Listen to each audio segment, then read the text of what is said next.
we're honored to have representatives from 23 various other agencies.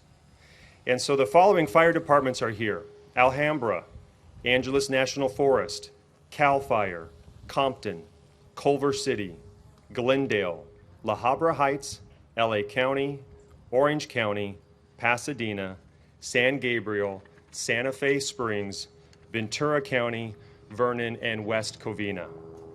We also have representatives from the following public safety agencies: the LA Sheriff, LA Airport Police, LA Port Police, LA Emergency Management Department, California Highway Patrol, and the U.S. Coast Guard. So we pause on this date 18 years later to remember those killed in the 2001 terrorist attacks on New York and Washington. And we'd like to ask at this time that any first responders that are here in attendance that responded to New York City for the rescue and recovery efforts in the aftermath of 9/11 to please stand and be recognized.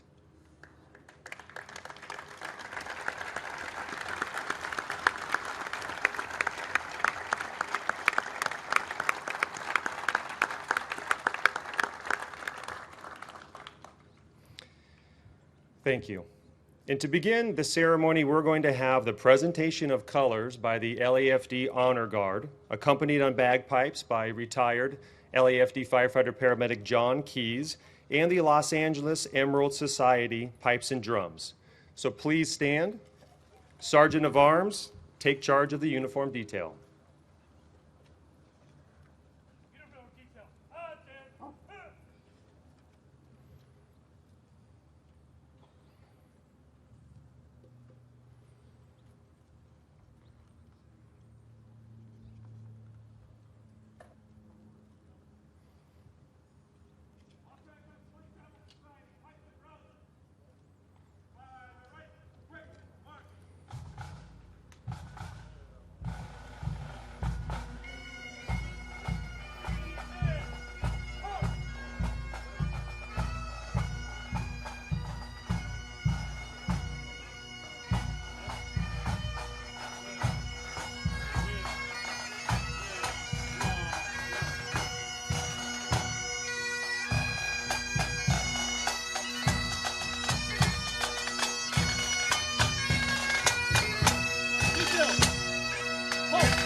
And now for the singing of our national anthem. Firefighter Dennis Rodriguez of the Los Angeles Fire Department.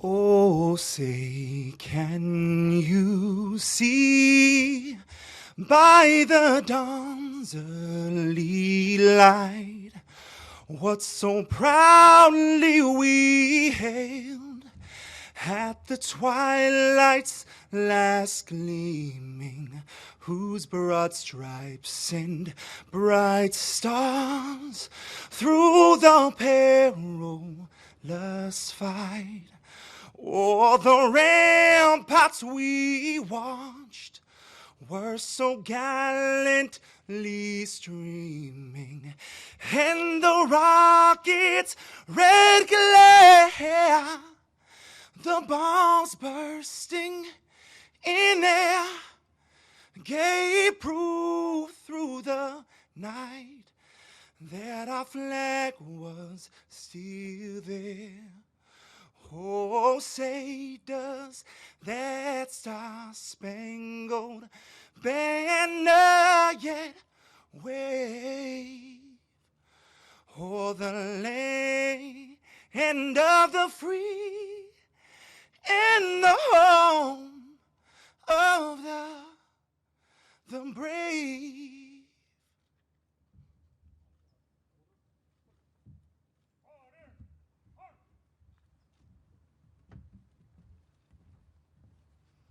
We'd like you all to please remain standing for the Pledge of Allegiance led by the President of the United Firefighters of Los Angeles City, Freddie Escobar.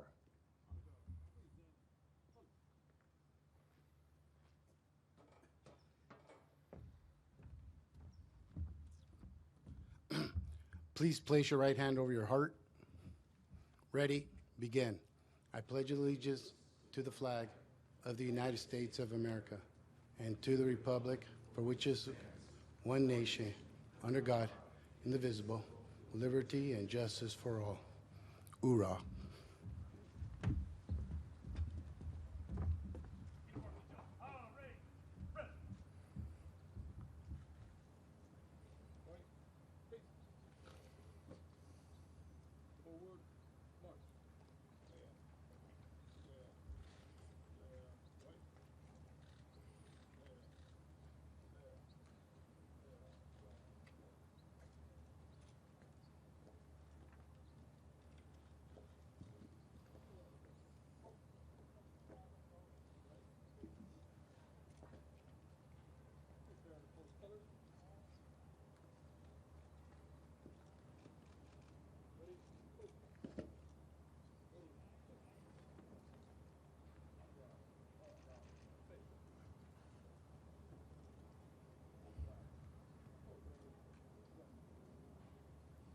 Once more, we'd like to ask you to please remain standing for the invocation that will be given by Chaplain Rick Godinez.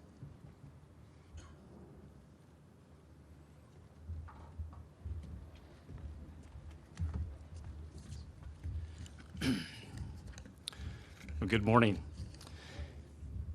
On the morning of September 11, 2001, 2,976 people from 93 different nations lost their lives in New York, the Pentagon, and in Shanksville, Pennsylvania. Today we pause to remember that day and to pray for those affected by the terrible events that took place 18 years ago. Would you please pray with me? Dear God, we're so thankful for this special event, simply to remember. This monument that stands in our city represents more than just a piece of fallen steel. It represents the people of our nation and our courageous spirit to persevere. It represents sacrifice. It represents the ultimate price that was paid to save others. It also represents firefighters, police officers, and emergency personnel all over the world. And they continue to answer the call every day, even if it means laying down their life to save another. So, dear God, we ask that you would bring comfort to the families who have lost a loved one while protecting and serving. Heal them from despair. Fill them with hope for the future. Dear God, we ask that you would bless our firefighters and our police officers, bless our city, and most importantly, God, that you would always bless America. And we ask this in your holy name. Amen.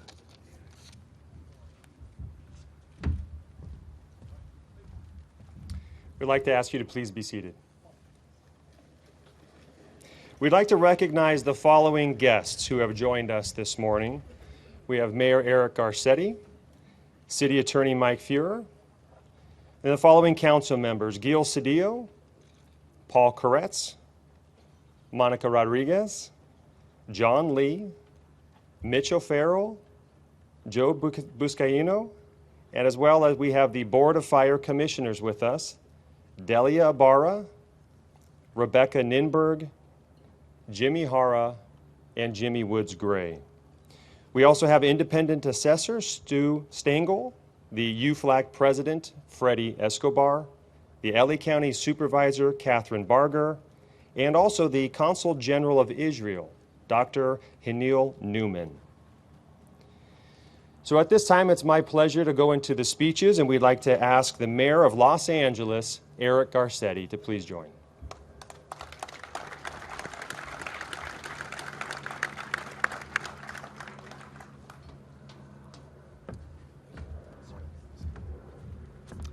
Good morning. Let me also thank, I know she was here, Catherine Barger, our county supervisor. Is Catherine still here? Oh, there she is over here. Thank you. And to our county chief, to our county officials, our brother and sister agencies that are all here. Thank you for truly being part of one LA today and one country. Thank you, Captain Scott, and thanks to all of you who have made time for one of the holy civic days we have in America. To my colleagues that are here from city government, to our chiefs and to our civilian oversight boards, to the men and women that comprise our public safety departments, and to all of us as Americans today. We all, for the rest of our lives, just as past generations can cite where they were when President Kennedy was killed, when Martin Luther King was assassinated, we all know where we were on 9/11. I was about 4 blocks away, living in my home when my future and now mother-in-law called to say, turn on the TV. And a bright Tuesday morning full of American possibility turned dark with terror. All of us know how we felt looking at that moment, at those towers that were symbols of American possibility and American prosperity as they burned. And as the first tower fell, we felt the vulnerability of the first massive attack on our soil here in America since Pearl Harbor. And our nation reeled. Each one of us felt powerless, glued to our television sets, watching images from New York City, Arlington, Virginia, and Shanksville, Pennsylvania, with shock and horror, uncertainty and fear. We learned later that day that 3 of those 4 planes were headed to our City of Angels, and the 4th to our sister city in the north in San Francisco. I was a new city council member at that time, and I remember bunkering down under City Hall East in the Emergency Operations Center. Our mayor at the time, Jim Hahn, was in Washington, D.C., and couldn't travel. Alex Padilla, our city council president, became the acting mayor. We didn't know what would happen. We didn't know if Los Angeles was one of the targets. And how we felt on September 10th, we knew would never be back with us. The response, though, of 70 Los Angeles firefighters wasn't fixed on reflection that day, or trepidation, or insecurity. While the rest of us tried to get our bearings that day on 9/11, just hours after the attacks, the LAFD Search and Rescue Task Force drove out to March Air Force Base, boarded a C-141, county colleagues and others, and headed to Fort Dix, New Jersey. They had no assigned mission, no clear responsibilities, no idea of where they'd go when they arrived, but they were Americans responding to an attack on America. And they did what they were trained to do. They went where help was needed. They ran into the unknown, mirroring their brothers and sisters in New York, the Port Authority Police, the New York Fire Department, NYPD, who rushed into buildings that were on fire and collapsing, knowing that they would lose their lives. But our men and women, when they got to Manhattan, their focus was clear. They would do whatever it took to support the firefighters on what became then known after the towers fell as the Pile, and what the world came to know as Ground Zero. They showed up at local stations, they cooked, they cleaned, they took shifts from their New York City counterparts so those exhausted and grief-stricken firefighters could go home and see their families for the first time in days. And eventually some of them started to work clearing the rubble, alongside brave men and women from our building trades and others who were there on that pile, searching for bodies, and as one task force member said, quote, assisting them in a task no one wants. And through it all, these extraordinary members of the LAFD spoke in awe and admiration of what they witnessed among New York's finest. As Battalion Chief Chris Kawai put it a decade later, when many of these firefighters rushed to Ground Zero on 9/11, they probably knew they would not come out, and yet they went in. And yet they went in. When we look back at these searing moments in our history, it's human nature to focus on how far we've come, on what's different, on the success we've had in defending the homeland and the safety that we have.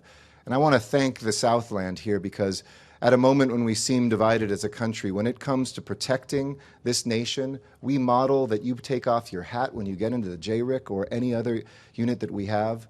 It doesn't matter if you're county, city, fire, police. It doesn't matter if you're civilian, a volunteer, full-time. We are one team, and we never let territory or bureaucracy get in the way of protecting our people. We focus now on what's changed in our politics and our policies, our economy and our culture, the way we go through airports, the way we think. Now when we see something, that we say something, what's changed about technology and all the way that we work, live, communicate, or travel. But we also reflect today on what's changed in ourselves, our cities and our communities and our place in the world. So as we pause this morning, it is not just to remember, and for all the families of victims.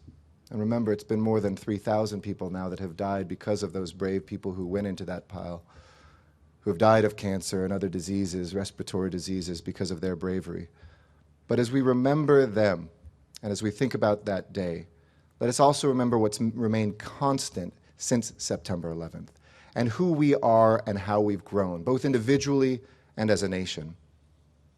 There's a saying by the French philosopher Ernst Renan that the nation is a daily plebiscite. In other words, every day we mark our patriotism, not just on election day, not just when people are sworn into office, not just those moments that we fixate on, but all the times in between elections when we prove to ourselves what it is to be an American, not just to fulfill our vote, our right to vote, but also to help somebody cross the street, to lift somebody out of homelessness, to take a veteran and help her transition back into civilian life.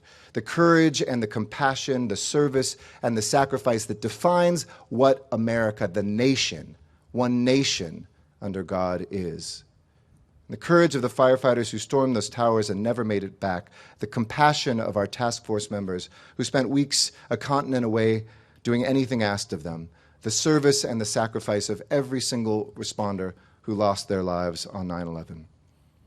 And as we rediscover these constants, even in an era of divisiveness, even this moment when the idea of common ground can seem like sand slipping through our fingers, we have to find a way to restore what those people responded to, the idea of America, not of America first, but of Americans first, all of us. And because we are America, that day so many people died from other nations, because we are this nation where everybody belongs, a place that welcomes and opens its arms, in a place like New York, whether it was the restaurant workers atop one of the towers who died preparing food that day, whether it was those who were visiting from other countries. That spirit of who we are should lift us up, and we will see it reflected in this building on this day of volunteerism today. And I thank everybody who stepped up to say this isn't just a day of remembrance, but a day where we say what it means and we show what it means to be Americans. So we look back when we answered terror with hope. We draw from the well of when we answered fear with courage. We look ahead to how we can answer hate with unity, violence with strength, destruction with determination, and darkness with the love that defines who we are. May God bless all of those who lost their lives on 9/11. May God bless the first responders who gave everything, including their lives that day, and who put everything on the line every day. And may God bless this United States of America. Thank you.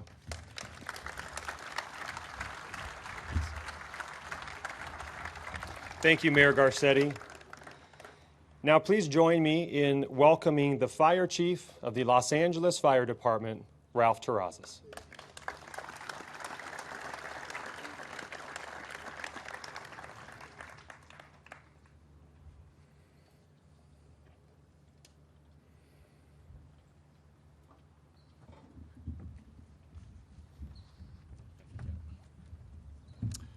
Good morning, everybody.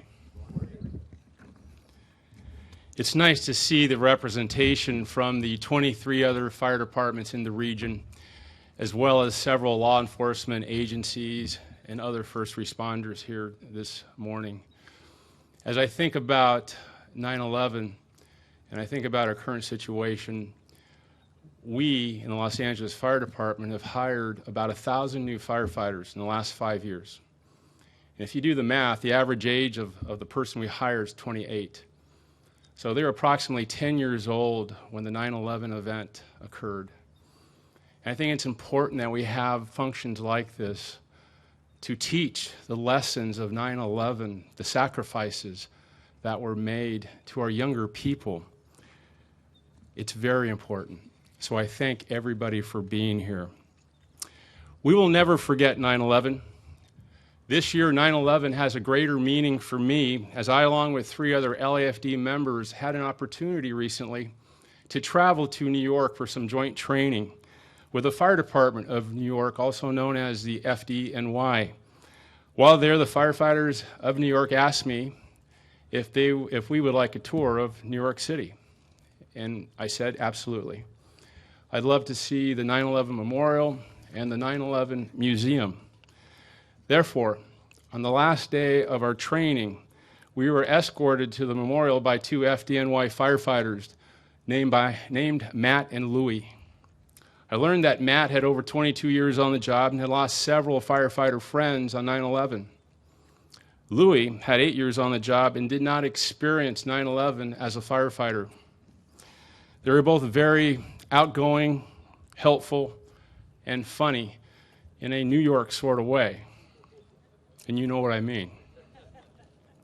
Our group of 6 had lunch near Ground Zero, where we got to know one another and share a common bond of being a firefighter in a major American city.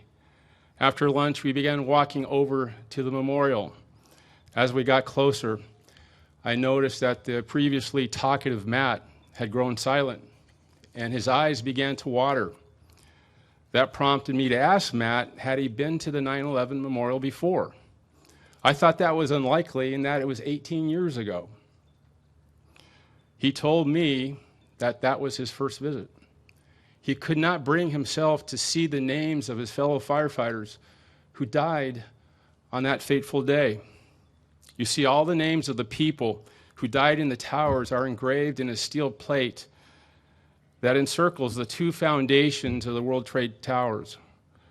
I told him that he didn't have to stay with us, that we would meet him at the fire station across the street after we were done paying our respects. Matt declined and told me it was time. It was time that he come and visit the memorial. As we approached, I saw hundreds of people, and it bothered me that the 9/11 site was filled with many sightseeing tourists, taking smiling pictures, standing next to the names of the people who died in the towers. It was apparent, through no fault of their own, that they did not understand what the memorial symbolizes. And I could tell that it bothered Matt, too. At which point, I told him about this ceremony here, how Los Angeles area firefighters and police officers, with our city and county leaders, pay our respects, that we treat this large piece of steel and the space that it occupies as hallowed ground, and a symbol of the enormous loss of life sacrificed on 9/11. Matt seemed pleased to hear this and began to open up about the loss of several of his fellow firefighters. We began to look for the names of the FDNY firefighters on the steel and soon realized that they were grouped together by fire company in one section of the steel monument. We also learned that the names of 2 of Matt's best friends, who were extremely close and did everything together on and off duty, were placed next to each other. Matt liked that. Matt began to tell personal stories of the several names he recognized and would sometimes cause us to laugh because of how outrageous and how funny the stories were. It seems fire department culture is the same everywhere across the country. So you see, what it started out as a tour for us was therapeutic for Matt, in that he took comfort in how his fellow firefighters were honored at the 9/11 Memorial in New York, and that on the other side of the country, here in Los Angeles, we honor them in a similar way. That's why we're here today, to remember, to honor the fallen, and to help survivors heal from a wound that will never completely heal. So this morning, I joined the men and women of the Los Angeles Fire Department, all other first responders, and our city and county leaders to honor the 343 New York City firefighters who were killed that day. The 27 NYPD officers and 37 Port Authority police officers who sacrificed their lives. The 125 civilians and military personnel lost at the Pentagon. The nearly 3,000 civilians who perished in the towers and on those 4 airliners that day. And the FDNY firefighters who still mourn the loss of their fellow firefighters and continue to protect the people of New York. We will never forget 9/11. Thank you.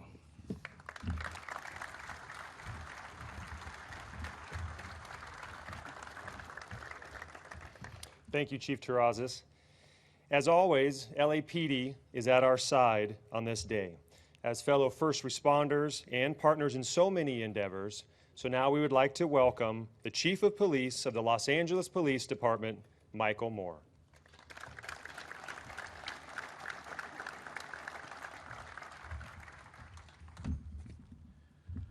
Good morning. It's an honor for me to be here today and be representative of the men and women of the Los Angeles Police Department. And listening to the remarks of Mayor Garcetti, I'm reminded, as we all are, where were we on that fateful morning, where all of our lives changed. For my generation, it was our darkest moment, a moment where our very way of life was attacked in such a brutal and effective manner, with such high loss of life and such a catastrophic event. I'm reminded of seeing the imagery in 2001. Generational changes in technology allowed us to hear voices, last phone calls, to see imagery of people running into the buildings, firefighters, police officers, other first responders, but also simply strangers, trying to help a fellow American. The bravery that was shown that day was eclipsed by the response in the days and weeks that followed because of the bravery and the continued valor of service of what it means to be a first responder. So that dark moment will haunt us forever. And today I thank the fire department, Chief Terrazas and your team, for each year bringing us to this site, for causing us to remember, because you are right, 18 years have passed, and as Americans, we have short memories. And it is critical to the men and women who work, whether it's police or fire or first responders that wear this badge, that we know of the sacrifice and are reminded of the service required by this sworn duty. But it is also incumbent upon Americans to recognize today that what we learned from this is that we were attacked as a nation for what we stood for. And our response is what we stand for. And what we stand for is each other. Because in the days that followed, I was a captain at Rampart area, working with a freshman councilman by the name of Eric Garcetti. And we were at a church site a few days after 9/11, and we spoke naturally of the unity that this nation had brought together by those horrific events, by the anger that we had, but as Americans, of our passion that we would not let that event divide us. And what we showed was Muslim or Jew, Christian or Hindu, our faith, our ethnicity, our country of origin, our gender, none of that mattered. What mattered was this great America and this great experiment. And would we survive? Would we allow forces to split us apart, to divide us within? Because that across this great world is what we see. It's a natural reaction as humans that when under attack, you fight. And that means at times you fight each other. But in this great democracy, we have always taken such challenges as opportunities to show our true values. And that is why it's so fitting that today, as a day of volunteerism, that we remind all of America that the sacrifice the men and women who wear these uniforms are willing to make each day continues. Regardless of the size of the challenge, the fatality of the effort, we will not give up. We will not let the enemy win, because what is at stake is this great democracy. President Reagan once said that we're never more than one generation away from losing our freedoms, that this democracy, this great nation, is not a birthright. It's not something passed on through a bloodline. It is something that must be protected. It must be fought for. We must, as a country, come together and unify towards our common values. Let today serve as a remembrance for that sacrifice that was made on that fateful morning. Let it serve as a reminder that there are survivors and family members and generations that will come yet to be that will remember that they had a person lost in this great attack. But also let it be to encourage us as a motivator that we must step into turmoil. We must step into when people are fighting each other, who both and all parties represent the values of this great country, and we must find common ground, and we must dedicate ourselves to service, to reset the remarks and move forward to protect this great democracy for the generations that follow us. I know I am looking across this expansive audience, and I know that every man and woman who wears this badge, elected official or community advocate, that you're dedicated for that. But let's spread that as a responsibility of everyone in this great country. With that, we serve the memories of the sacrifices that were made. My thanks again, my appreciation as Chief for this opportunity to speak with you and to represent the men and women of this great department who go out each day in partnership with you to keep this country and this city safe. God bless.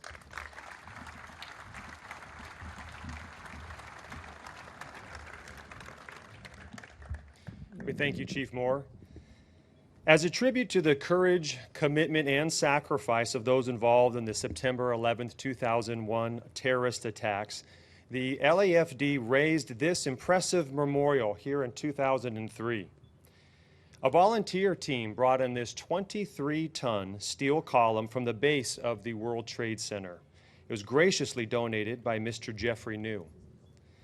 This is the largest remnant of the attacks outside of New York City. And in the days after 9/11, one phrase was heard over and over: never forget. We gather here every year because we have not forgotten that simple phrase. And one person in particular has taken it upon himself to ensure that we never forget. And in front of the storyboard is a document that shows that terrible day and how an iconic symbol of the fallen World Trade Center had come to this spot. And throughout the years, Gene Prindle has dedicated himself to the design, the construction, and the maintenance of this storyboard. All of the primary players who dedicated their time, their resources to make this monument project a reality are listed in that storyboard picture, and we encourage you to take a look at it after the ceremony. And Mr. Prindle pays for it all himself. So Gene, it looks great. You have never forgotten, and we thank you.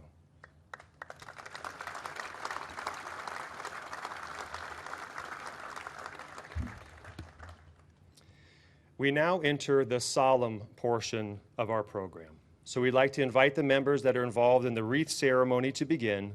Mayor Eric Garcetti, Los Angeles Police Chief Michael Moore, Los Angeles Fire Chief Ralph Terrazas, UFLAG President Freddie Escobar, Los Angeles County Chief Darrell Osby, and the Los Angeles County Sheriff Alex Villanueva to please place these beautiful flower arrangements at the base of the memorial. And also our bagpipes will now begin playing Amazing Grace.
Thank you. Please be seated. As the fire service of today is ever changing, however, it is steeped in traditions that are 200 years old. And one such tradition is the sound of a bell. In the past, as firefighters began their tour of duty, it was the bell that signaled the beginning of that day's shift. Throughout the day and night, each alarm was sounded by a bell, which summoned these brave souls to fight fires, to place their lives in jeopardy for the good of their fellow citizen. And when the fire was out and the alarm had come to an end, it was the bell that signaled the completion of each call. And when a firefighter had died in the line of duty, paying the ultimate sacrifice, it was the mournful toll of the bell that solemnly announced a comrade's passing.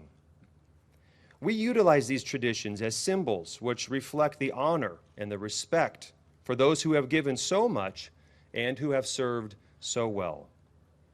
So to symbolize the devotion that these brave souls had for their duty, a special signal of 10 tolls of the bell represents the end of our comrades' duties and that they will be returning to quarters.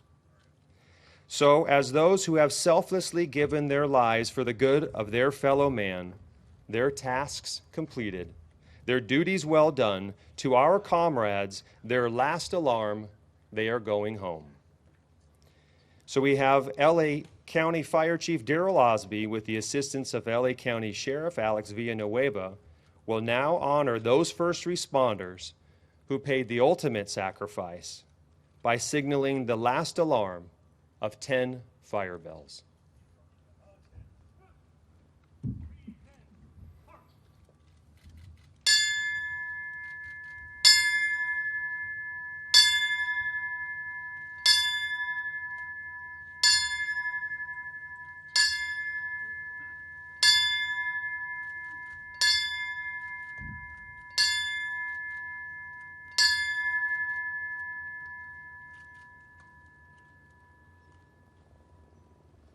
Thank you. Now we'd like to ask you to all please stand for the playing of taps.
Now we ask you to please keep your eyes tuned to the sky. As you saw, we had agencies lead in the air operations flyover in the missing man formation as an aerial salute to the fallen.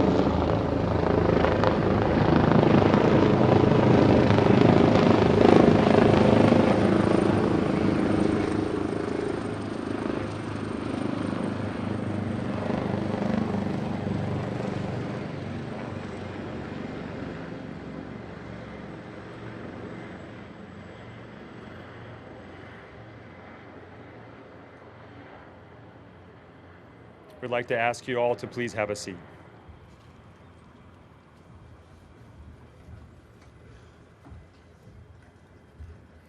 It's appropriate now that we ask the chaplain to please rejoin us on stage, and we'll have Rick Godinez close the ceremony with a benediction.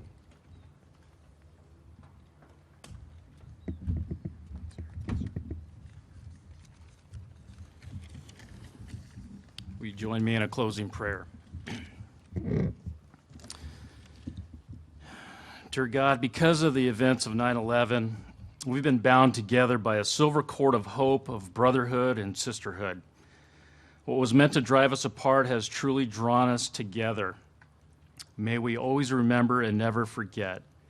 So today, dear God, we ask that you would just wipe away the tears of all in need of comfort, that you would warm the heart of the one who has grown cold from bitterness, and that you would lift up the head of the one who has bowed down in sadness, and that you would touch the discouraged and remind them that love will always conquer hate. We thank you, God. Hold us close to your heart today, and may we see a new vision of unity here in the city of Los Angeles and all across America. And we ask this in your holy name. Amen.